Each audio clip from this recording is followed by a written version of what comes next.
ಡಿ.ಕೆ. ಶಿವಕುಮಾರ್ ರಾಜ್ಯದ ಉಪಮುಖ್ಯಮಂತ್ರಿಗಳು. ಈಗ ಡಿ.ಕೆ. ಶಿವಕುಮಾರ್ ಅವರು ಅನೇಕ ಬಾರಿ ತ್ಯಾಗ, ಪ್ರತಿಫಲ, ನಾನು ಯಾವುದಕ್ಕಾದರೂ ಕೂಡ ಸಿದ್ಧ, ಪಕ್ಷಕ್ಕೋಸ್ಕರ ನಾನು ಪಕ್ಷ ನಿಷ್ಠೆಗೋಸ್ಕರ ಜೈಲಿಗೆ ಹೋಗೋಕ್ಕೂ ಸಿದ್ಧ, ಈ ಮಾತುಗಳನ್ನು ಮತ್ತೆ ಪುನರುಚ್ಚರಿಸಿದ್ದಾರೆ. ಅದರ ಜೊತೆಗೆ ಬಿಜೆಪಿಯಿಂದ ಆಫರ್ ಬರ್ತಾ ಇದೆ ಅಂತ ಹೇಳ್ತಾ ಇದ್ದಾರೆ. ಬಿಜೆಪಿಯಿಂದ ಆಫರ್ ಬಂದಿದೆಯಾ ಅಥವಾ ದೆಹಲಿಗೆ ಹೋಗಿ ಬಿಜೆಪಿ ನಾಯಕರನ್ನು ಭೇಟಿ ಮಾಡಿದಾರಾ? ಅದನ್ನು ಹೈಕಮಾಂಡಿಗೆ ಮೆಸೇಜ್ ಕೊಡ್ತಾ ಇದ್ದಾರಾ? ಏನು ನಡೀತಾ ಇದೆ ನೋಡಿ. ಈಸ್ ಎ ಚೆಸ್ ಪ್ಲೇಯರ್, ಚದುರಂಗದಾಟಗಾರ, ಫುಟ್ಬಾಲ್ ಪ್ಲೇಯರ್ ಅಲ್ಲ. ಸೊ ಹಾಗಾಗಿ ಯಾವ ಪಾನನ ಯಾವಾಗ ಮೂವ್ ಮಾಡಬೇಕು ಅವ್ರಿಗೂ ಗೊತ್ತಿದೆ. ಹಾಗಾಗಿ ಇದು ಅದರ ಭಾಗನ. ಡೀಟೇಲ್ಸ್ ನೋಡಿ. ತ್ಯಾಗ, ನಿಷ್ಠೆ, ವನವಾಸ, ಇದು ಡಿಸಿಎಂ ಡಿಕೆಶಿ ಫ್ಲಾಶ್ ಬ್ಯಾಕ್. ಬಿಜೆಪಿಯಿಂದ ಆಫರ್ ಹೇಳಿಕೆ ಇದೇ ಹೊಸೇನಲ್ಲ. ಈ ಹಿಂದೆಯೂ ಬಹಳ ಸಲ ಡಿಕೆಶಿ ಪ್ರಸ್ತಾಪಿಸಿದ್ರು. ಆದ್ರೀಗ ಮತ್ತೆ ನೆನಪಿಸುವ ತಂತ್ರ ಮಾಡಿದ್ರಾ? ನಿನ್ನೆ ಈ ಪುಸ್ತಕ ಕುರಿತ ಸಂದರ್ಭಕ್ಕಷ್ಟೇ ಹೇಳಿದ್ರಾ ಎಂಬುದನ್ನ ಅವರೇ ಸ್ಪಷ್ಟಪಡಿಸಬೇಕಿದೆ.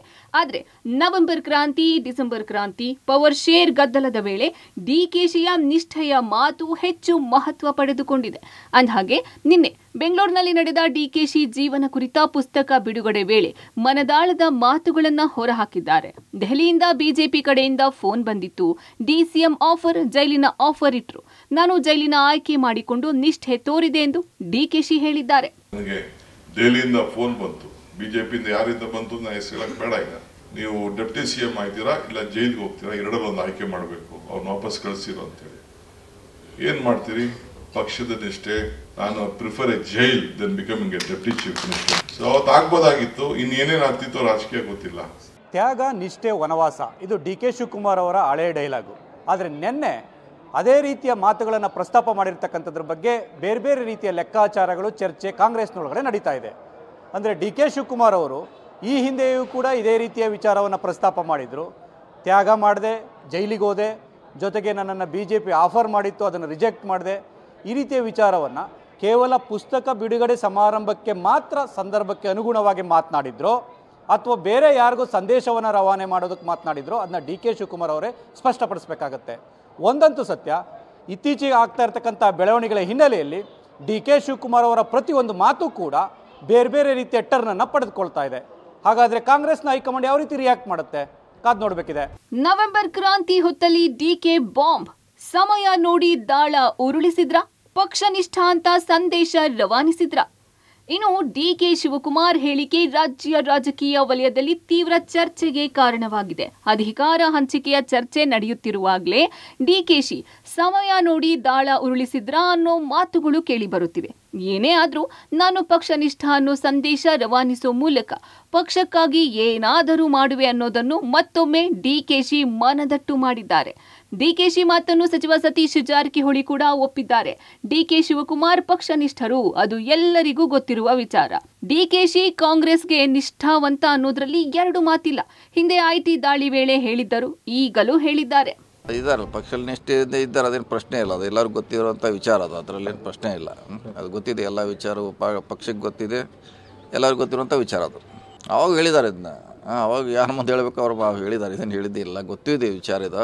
ಅವ್ರಿಗೆ ಯಾವ ರೀತಿ ಅವಾಗ ತೊಂದರೆ ಆಯ್ತು ಅನ್ನೋದು ಗೊತ್ತಿದೆ, ಅದೇನು ಪ್ರಶ್ನೆ ಇಲ್ಲ. ಅವ್ರು ನಮ್ಮ ಪಕ್ಷದಲ್ಲಿ ನಾವು ಯಾವುದೇ ಸಂದರ್ಭದಲ್ಲಿ ಪಕ್ಷ ಬಿಡೋಲ್ಲ, ನನಗೆ ಎಷ್ಟೇ ತೊಂದರೆ ಆದರೂ ಕೂಡ ಹೇಳಿದ್ದಾರೆ ಅವರು. ಹೀಗಾಗಿ ಅವರು ಕಾಂಗ್ರೆಸ್ಸಿನ ಒಬ್ಬ ನಿಷ್ಠಾವಂತ ಕಾರ್ಯಕರ್ತ, ಅದರಲ್ಲೇನು ಪ್ರಶ್ನೆ ಇಲ್ಲ. ನೋಡಿ, ಯಾವಾಗ ಸಂದರ್ಭ ಬಂದಾಗ ಅವಾಗ ಹೇಳಬೇಕಾಯ್ತು. ನೀವು ಎಲ್ಲ ಟೈಮ್ನಾಗ ಹೇಳಿದ್ರೆ ಯೂಸ್ ಆಗೋಲ್ಲ. ಅದು ಅವ್ರು ಹೇಳಿರ್ಬೋದು, ಅದರಲ್ಲಿ ಏನು ತಪ್ಪಿದೆ. ಹಿಂದೂ ಕೂಡ ಹೇಳಿದ್ರೆ ಅದು ಅಷ್ಟು ಪ್ರಚಾರಕ್ಕೆ ಬಂದಿಲ್ಲ. ಅದು ಹಿಂದೆ ಅವ್ರಿಗೆ ಇದು ನನಗೆ ತೊಂದರೆ ಆಗಿದೆ, ನನಗೆ ಆಫರ್ ಇದ್ದದ್ದು ಕೂಡ ಭಾಳಷ್ಟು ನಮ್ಮ ಜೊತೆ ಬೇರೆ ಬೇರೆ ಚರ್ಚೆ ಮಾಡಿದರು, ಇದೇನು ಮಾಡಿಲ್ಲ ಅಂತಲ್ಲ. ಈಗ ಈ ಸಂದರ್ಭದಲ್ಲಿ ಅದಕ್ಕೆ ಹೆಚ್ಚು ಪ್ರಚಾರ ಸಿಗ್ತಾ ಇದೆ ಅಷ್ಟೇ. ಪವರ್ ಶೇರಿಂಗಿನ ಮಾತುಕತೆಗಳ ಮಧ್ಯದಲ್ಲಿ ಡಿಸಿಎಂ ಡಿ.ಕೆ. ಶಿವಕುಮಾರ್ ಪಕ್ಷಕ್ಕಾಗಿ ತಾವು ಮಾಡಿದ ತ್ಯಾಗದ ವಿಚಾರವನ್ನು ಮುನ್ನೆಲೆಗೆ ತಂದಿದ್ದಾರೆ. ಎಲ್ಲೋ ಒಂದು ಕಡೆ ಈ ಎಲ್ಲ ಮಾತುಗಳು ಕೂಡ ಈ ಸಂದರ್ಭದಲ್ಲಿ ಬರ್ತಿರುವಂಥದ್ದು ಸಾಕಷ್ಟು ಕುತೂಹಲಕ್ಕೆ ಮತ್ತು ರಾಜಕೀಯ ಚರ್ಚೆಗೆ ಕಾರಣವಾಗಿದೆ. ಆದರೆ ಎಲ್ಲ ತಾವು ಈ ಪಕ್ಷಕ್ಕಾಗಿ ಮಾಡಿದಂಥ ತ್ಯಾಗದ ವಿಚಾರವನ್ನು ಪ್ರಸ್ತಾಪ ಮಾಡುವಂಥದ್ದು ಪಕ್ಷ ನಿಷ್ಠೆಯ ದಾಳವನ್ನು ಉರುಳಿಸ್ತಾ ಇರೋದನ್ನ ಅವರ ರಾಜಕೀಯವಾಗಿ ಒಂದು ರೀತಿ ಎದುರಾಳಿ ಕೂಡ ಆಗಿರ್ತಕ್ಕಂಥ ಸತೀಶ್ ಜಾರಕಿಹೊಳಿ ಅವರು ಕೂಡ ಹೌದು, ಅವರು ಪಕ್ಷನಿಷ್ಠರು ಅನ್ನೋದನ್ನು ಕೂಡ ಒಪ್ಕೊಂಡಿದ್ದಾರೆ. ಬಿಜೆಪಿಯಿಂದ ಡಿಕೆಗೆ ಆಹ್ವಾನ ಇತ್ತ, ಡಿಕೆ ಹೇಳಿದ್ದು ನಿಜಾನ ಧಮ್ಕಿನ? ಇನ್ನು ಬಿಜೆಪಿಯಿಂದ ಆಹ್ವಾನ ಇತ್ತು ಅಂತ ಡಿಕೆ ಹೇಳಿರೋ ಮಾತಿಗೆ ಕೇಂದ್ರ ಸಚಿವ ಕುಮಾರಸ್ವಾಮಿ ವ್ಯಂಗ್ಯವಾಡಿದ್ದಾರೆ. ನನಗೆ ಮುಖ್ಯಮಂತ್ರಿಯಾಗಲು ಆಫರ್ ಇರಲಿಲ್ಲ, ಆದ್ರೆ ಹೋಗಿದ್ರೆ ಈಗಲೂ ಮುಖ್ಯಮಂತ್ರಿ ಆಗಿರುತ್ತಿದ್ದೆ ಅಂತ ಕುಮಾರಸ್ವಾಮಿ ಹೇಳಿದ್ದಾರೆ. ವಿಪಕ್ಷ ನಾಯಕ ಆರ್ ಅಶೋಕ್ ವ್ಯಂಗ್ಯವಾಡಿದ್ದಾರೆ. ನವೆಂಬರ್ ಕ್ರಾಂತಿ ಶುರುವಾಗ್ತಿದೆ, ಈಗ ಯಾಕೆ ಪದೇ ಪದೇ ಹೇಳ್ತಿದ್ದಾರೆ? ಇದು ಸಿದ್ದರಾಮಯ್ಯ, ಸೋನಿಯಾ ಗಾಂಧಿ, ರಾಹುಲ್ ಗಾಂಧಿಗೆ ಬೆದರಿಕೆ ಹಾಕಲು ಹೇಳಿದ್ದಾರೆ. ಇದು ಪಕ್ಕಾ ಧಮ್ಕಿ ಮಾತುಗಳು ಅಂತ ಅಶೋಕ್ ಟೀಕಿಸಿದ್ದಾರೆ. ನನಗೆ ಮುಖ್ಯಮಂತ್ರಿ ಸ್ಥಾನವೇ ಆಫರ್ ಇರಲಿಲ್ವಾ? ನಾನು ಬಿಟ್ಟೋದ್ನ ಕಾಂಗ್ರೆಸ್ನವ್ರನ್ನ? ಅಲ್ಲಲ್ಲ, ಒಂದು ನಿಮಿಷ, ಅದೆಲ್ಲ ಬೇರೆ ವಿಷಯ. ನನಗೆ ಮುಖ್ಯಮಂತ್ರಿ ಸ್ಥಾನನೇ ಕೊಟ್ಟಿದ್ನ ಬೇಡ ಅಂದಲ್ಲ. ಇವತ್ತು ನಾನೇ ಇರುವೆ, ಇವತ್ತು ನಾನೇ ಮುಖ್ಯಮಂತ್ರಿ ಆಗಿರುವೆ. ಸರ್ಕಾರ ಬಂದು 2.5 ವರ್ಷ ಆಗ್ತಾ ಇದೆ. ನವೆಂಬರ್ ಕ್ರಾಂತಿ ಶುರುವಾಗ್ತಾ ಇದೆ. ಇಷ್ಟು ದಿನ ಹೇಳಿದಂತ ಸತ್ಯವನ್ನ ಈಗ ಪದೇ ಪದೇ ಹೇಳ್ತಾ ಇದ್ದಾರೆ ಅಂತಂದ್ರೆ ರಾಹುಲ್ ಗಾಂಧಿ, ಸೋನಿಯಾ ಗಾಂಧಿ ಅವರಿಗೆ, ಸಿದ್ದರಾಮಯ್ಯನವರಿಗೆ ಥ್ರೆಟ್ ಕೂಡ ಕೇಳ್ತಾ ಇದ್ದಾರ?